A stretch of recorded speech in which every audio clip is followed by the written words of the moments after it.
Hello students, welcome to KP institution. আমার last ভিডিওতে যেমনটা বলেছিলাম যে এই সেশন থেকে আমরা সায়েন্স এবং কমার্সের ক্লাস দিতে চলেছি, সেই মতো আজকে আমরা চলে এসেছি একটা নতুন ভিডিও নিয়ে, যেখানে তোমাদেরকে ফিজিক্সে একটা ইন্ট্রোডাকশন দেব। তো তোমরা ক্লাস 9 এবং 10 এখানে ফিজিক্যাল সায়েন্স অর্থাৎ ভৌত বিজ্ঞান সম্পর্কে পড়েছো, কিন্তু এবারে সেই ফিজিক্যাল সায়েন্স অর্থাৎ ভৌত বিজ্ঞানটা দুটো পার্টে ভাগ হয়ে যাবে। এক হচ্ছে ফিজিক্স আর একটি হচ্ছে কেমিস্ট্রি অর্থাৎ পদার্থবিদ্যা এবং রসায়নবিদ্যা। তো আমরা আজকে আলোচনা করব ফিজিক্স নিয়ে। তো ফিজিক্স অর্থাৎ ভৌত বিজ্ঞান সেই জিনিসটা কি? তো কথাতেই রয়েছে পদার্থবিদ্যা অর্থাৎ ম্যাটার। তো ফিজিক্স হচ্ছে যেখানে ম্যাটার, এনার্জি এবং তার ইন্টারঅ্যাকশন নিয়ে আলোচনা করা হয়, তো সেটাই হচ্ছে ফিজিক্স। এবার এই ফিজিক্সে আমরা ক্লাস 11 এবং 12 এ কি পড়তে চলেছি, তো তার জন্য কিছু টপিক আমি এখানে লিখে রেখেছি। যেমন মোশন সম্পর্কে আমরা পড়ব। এখন মোশন আমরা পড়েছি শুধুমাত্র স্ট্রেট লাইন মোশন অর্থাৎ সরলরেখী গতি, কিন্তু এবারে আমরা এখানে পড়ব straight line motion, circular motion এবং রোটেশনাল মোশন। এই সমস্ত বিষয় এখানে আমরা পড়ব। এরপরে রয়েছে ফোর্স অর্থাৎ নিউটনের যে তিনটে সূত্র রয়েছে ফোর্সের উপর, সেগুলো সম্পর্কে জানবো। ওয়ার্ক এনার্জি সম্পর্কে পড়ব, গ্র্যাভিটেশন সম্পর্কে পড়ব, থার্মোডাইনামিক্স অর্থাৎ হিট এবং টেম্পারেচার, এই রিলেটেড কিছু চ্যাপ্টারস আমরা এখানে দেখতে পাবো।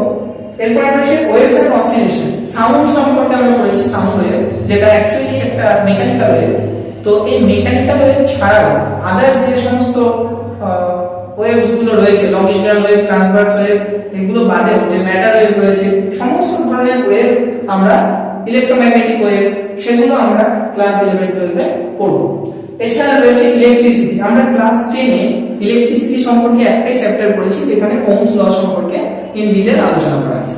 এবারে আমরা আমি জাস্ট ইলেকট্রিসিটি লিখেছি, বাট অ্যাকচুয়ালি ইলেকট্রিসিটি সেকশনে প্রচুর চ্যাপ্টার রয়েছে, যেখানে কোথাও ইলেকট্রিক ফিল্ড নিয়ে আলোচনা করা হয়েছে, কোথাও ভোল্টেজ নিয়ে আলোচনা করা হয়েছে, কোথাও ক্যাপাসিট্যান্স নিয়ে আলোচনা করা হয়েছে। তো এটা নিজেই একটা হিউজ টপিক, এটা নিয়ে আমরা ডিসকাস করব। ম্যাগনেটিজম সম্পর্কে আমরা পড়ব। ইন্ডাকশন অর্থাৎ ইলেকট্রিক ফিল্ডের জন্য যে ম্যাগনেটিক ফিল্ড তৈরি হয় অথবা ম্যাগনেটিক ফিল্ডের জন্য যে ইলেকট্রিক ফিল্ড তৈরি হয়, সেটা সম্পর্কে আমরা ইন ডিটেইল আলোচনা করব। রয়েছে অল্টারনেটিং কারেন্ট। এই টপিকটা আমাদের কাছে পুরোটাই নতুন, কারণ আমরা এতদিন পর্যন্ত জাস্ট ডিসি কারেন্ট সম্পর্কে পড়েছি, কিন্তু এবারে আমরা পড়ব এসি কারেন্ট অর্থাৎ অল্টারনেটিং কারেন্ট, যেটা কন্টিনিউয়াসলি তার ডিরেকশন চেঞ্জ করতে পারে, সেটা কিভাবে কি কাজ করে সেটা সম্পর্কে আমরা পড়ব। এরপর রয়েছে অপটিক্স অর্থাৎ লাইট। এটাও আমরা ক্লাস 10 এ পড়েছি, কিন্তু আমরা যে লাইট পড়েছি সেটা হচ্ছে রে অপটিক্স অর্থাৎ যেখানে লাইটের রিফ্লেকশন, রিফ্র্যাকশন এগুলো নিয়ে ডিল করা হয়, যেখানে লাইটকে একটা পার্টিকেলের মতো ভাবে ট্রিট করা হয়, কিন্তু অ্যাকচুয়ালি লাইটের ডুয়াল নেচার রয়েছে। তো ওয়েভ অপটিক্সটা সম্পর্কেও আমরা ইন ডিটেইল আলোচনা করব ক্লাস 11 12 এ, যেখানে লাইটের নতুন নতুন কিছু প্রপার্টি আমরা দেখতে পাবো, যেমন পোলারাইজেশন, ডিফ্র্যাকশন, ইন্টারফারেন্স ইত্যাদি। এছাড়া রয়েছে নিউক্লিয়ার ফিজিক্স, যেখানে আমরা লাইটের ডুয়াল নেচার সম্পর্কে তো পড়বই। এছাড়া অ্যাটমস, নিউক্লিয়াস এগুলো কিভাবে কাজ করে, ঠিক আছে, নিউক্লিয়ার রিঅ্যাকশন যেগুলো আছে লাইক ফিশন, ফিউশন, সেগুলো সম্পর্কেও আমরা ইন ডিটেইল এখানে পড়াশোনা করব। এছাড়া রয়েছে সেমিকন্ডাক্টর। আমাদের যে ইলেকট্রিসিটি চ্যাপ্টারে ওহমস ল আছে, সেটা শুধুমাত্র কন্ডাক্টরের জন্য ভ্যালিড। এখন সেমিকন্ডাক্টরে ভোল্টেজ দিলে কিভাবে কি কাজ করে সেটা সম্পর্কে ইন ডিটেইল আমরা সেমিকন্ডাক্টরে পড়ব। তার সাথে রয়েছে ডিজিটাল সার্কিট অর্থাৎ লজিক গেট। এই লজিক গেট সম্পর্কে আমরা কিন্তু এখানে আলোচনা করব। তো এরকম কিছু টপিক আমি এখানে রেখেছি, সেই টপিকগুলো আমরা তো 11 12 এ আলোচনা করবই। এখন প্রশ্ন হচ্ছে যে ফিজিক্সটা কেমন কঠিন হবে? অ্যাকচুয়ালি টপিকগুলো দেখো, যে টপিকগুলো এখানে রয়েছে সেগুলো ক্লাস 9 10 এ তোমরা বেশিরভাগটাই পড়েছো, 80-90% হয়তো পড়েছো। যে একটা টপিক নতুন রয়েছে, যেমন অল্টারনেটিং কারেন্ট আমাদের কাছে নতুন, যেমন এইটার মধ্যে ডুয়াল নেচার রয়েছে, এটা একটা নতুন কোয়ান্টাম ফিজিক্স বলতে পারো সেটাকে, সেমিকন্ডাক্টর, ডিজিটাল, এগুলো কিন্তু নতুন টপিক। তো কিছু নতুন টপিক রয়েছে, খুব একটা কঠিন নয়। এবার বিষয় হচ্ছে যে আলাদা, তাহলে কি সবই এক? না, অবশ্যই সবই এক নয়। আলাদা হচ্ছে অ্যাপ্রোচটা। আমরা এতদিন পড়েছি ডেফিনিশন, এতদিন পড়েছি ইউনিট পড়েছি, ডাইমেনশন পড়েছি, কিছুটা পড়েছি, কিছুটা মুখস্থ করেছি। এখন কিন্তু সেটা আর চলবে না। এবার আমাদেরকে কনসেপ্ট ক্লিয়ার করতে হবে। কনসেপ্ট ক্লিয়ার করে সেই থিওরিগুলো কি করে আসছে সেটা প্রুফ করতে হবে। ফর্মুলা কি করে আসছে সেই ফর্মুলার ডেরিভেশন করতে হবে, ফর্মুলার উপর ডিরাইভ করে দেখাতে হবে। ফর এক্সাম্পল, আমাদের লাইটের একটা ফর্মুলা রয়েছে লেন্সের 1/v + 1/u = 1/v। তো আমরা জাস্ট ক্লাস 10 এ এই ফর্মুলাটা লার্ন করেছি, এটার উপরে নিউমেরিক্যাল প্র্যাকটিস করেছি, কিন্তু 12 এ বা 11 এ আমাদেরকে এই ধরনের ফর্মুলাগুলো আসছে কিভাবে সেগুলোকে শিখতে হবে, সেটা করে দেখাতে হবে।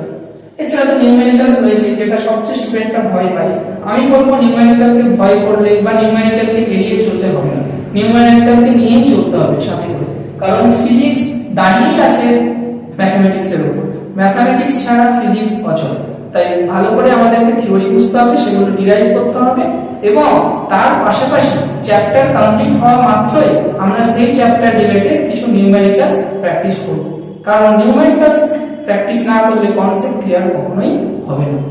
তো নিউমেরিক্যালকে ভয় পেলে চলবে না, ফিজিক্স করতে গেলে ম্যাথমেটিক্সকেও ভালোবাসতে হবে, এবং এইভাবেই আমাদের ওটা সিলেবাসটা আমরা কভার করব। প্রত্যেকটা চ্যাপ্টার ধরে ধরে আমরা টপিক করব, সেই টপিকের এক্সপ্লেনেশন করব, এন্ড লেটার অন আমরা সেটা নিউমেরিক্যালস প্র্যাকটিস করব।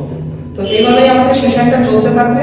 তোমাদের এই ভিডিওগুলো দেখলে তোমাদের যদি কোনো ডাউট থাকে সেগুলো কমেন্ট সেকশনে জানাবে, আমরা চেষ্টা করব সেই ভিডিও নিয়ে আসার এবং তোমাদের ডাউট ক্লিয়ার করার। আমাদের পাশে এভাবেই থাকবে, চ্যানেলটা লাইক সাবস্ক্রাইব করে দেবে এবং ভিডিওগুলো পারলে স্টুডেন্টদের মধ্যে শেয়ার করে দেবে। এবং সর্বশেষ একটা কথা বলতে চাই, সেটা হচ্ছে আমাদের যে চ্যাপ্টার ফার্স্ট চ্যাপ্টার যেটা আমাদের শুরু হবে মোশন, সেটা স্টার্ট করার ঠিক আগে আমরা একটু ম্যাথমেটিক্যাল যে মেথডস গুলো রয়েছে যেগুলো ফিজিক্সে অ্যাপ্লাই করতে হবে সেটা নিয়ে আমাদের নেক্সট ভিডিও আসতে চলেছে। তো তোমরা সাথে থাকো সেই ভিডিওটা দেখার জন্য। আমরা সেখানে ইন্টিগ্রেশন, ডেরিভেশন, এরকম যে সমস্ত ম্যাথমেটিক্যাল টুলস গুলো রয়েছে যেগুলো আমাদের ফিজিক্সে কাজে লাগবে, আগে আমরা সেগুলো শিখব, তারপরে আমরা মেইন সিলেবাসে যাব। Thank you, by.